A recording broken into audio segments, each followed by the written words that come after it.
Moon Palace, Chapter 20.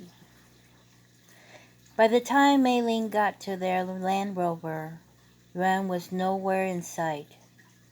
She noticed the doors were locked and reached into her purse to pull out a set of spare keys with her somewhat shaking hands. Then sat in the front passenger seat. She was still fuming and was very much ready to lash out on Yuan. But the fact that he was not even at the driver's side only sent her rage up another notch. She waited for a minute. That felt like an hour. She slid to the driver's seat, started the car, pressed the gas pedal hard, and zoomed towards a stop sign. When she was just about to turn right towards the side of the hospital, Yuan caught a glimpse of the vehicle and her silhouette. Staring down the empty street, disturbed, Yuan threw his arms in the air, shook his head, then rested his hands on his hips. Slowly he revolved and headed back to his mother's room. Ironically, he was sort of glad that he did not write in the card with her, even though he really needed to get home. "Ma, what did you say to Mei Ling?" Yuan sounded frustrated. Appeared to be surprised by the presence of her son while peering the side of him. "Why are you back? Where is Mei Ling?" "She left." "Left?" His mother seemed baffled. "What do you mean, left?" "She drove off right after I came out from a restroom," he replied. "What? Why?" Yuan gave a deep sigh and sat down on the same chair he got up earlier. He rubbed his eyes with the palm of his hands, feeling exhausted. He asked, "You told her everything?" The mother pulled her bed cover towards her chest. She leaned back, then folded her hands together on top of her abdomen. She looked intently at her son.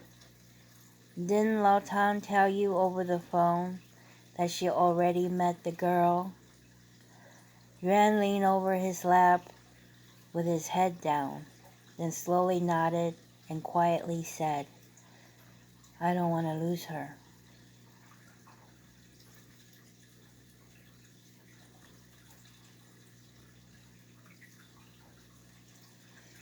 Chapter 21.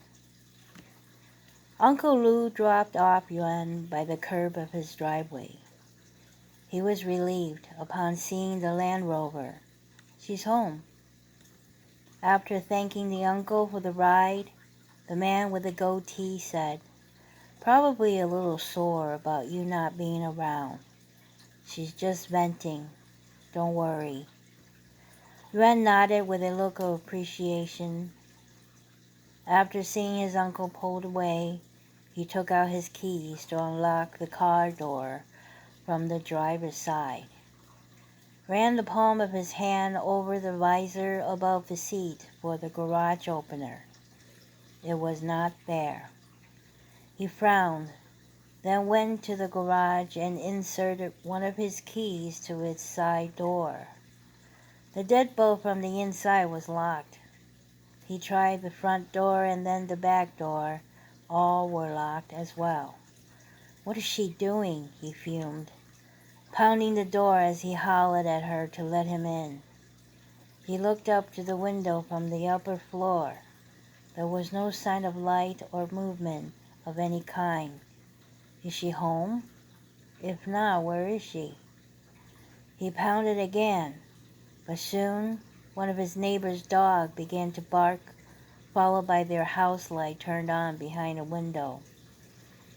Yuan went inside the vehicle, let out a sigh, and peered behind his shoulder. His and his mother's luggage were still there. Trying one last attempt, he called the house. No one answered.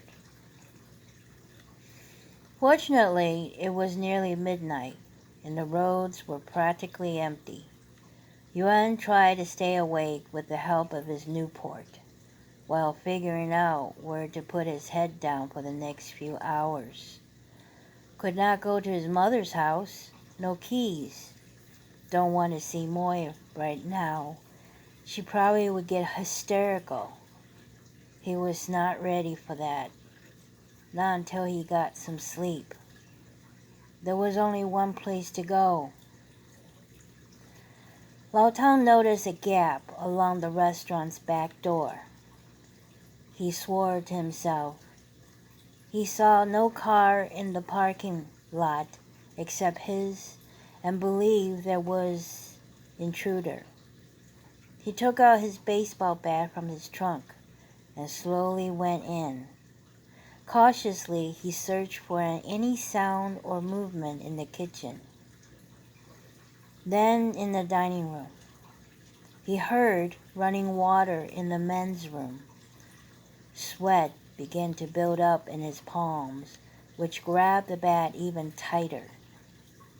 Just as he contemplated to go in to confront, the restroom door swung open and Yuan stepped out. Lao Tang, who was standing next to the door hinge, could not recognize the back of him and shouted, "Intruder!" But just as he was about to hit the man's head, he stopped in mid-air when Yuan turned and yelled, "Stop!" Yuan raised his arms to protect himself. "Lao Tang, it's me!" "What are you doing here so early?" Lao Tang shouted as he slowly put down the bat while his eyes remained bulged. "I got locked out," Yuan replied. "Huh?" The chef looked puzzled.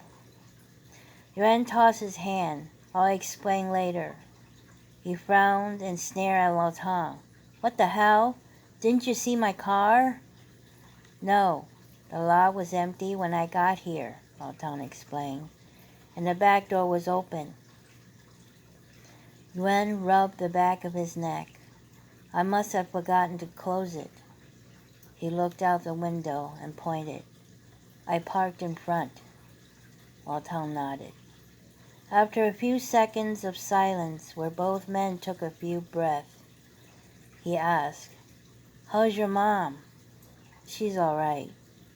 Yuan looked at his watch. "I have to get back to her soon." "Tell her I said hi."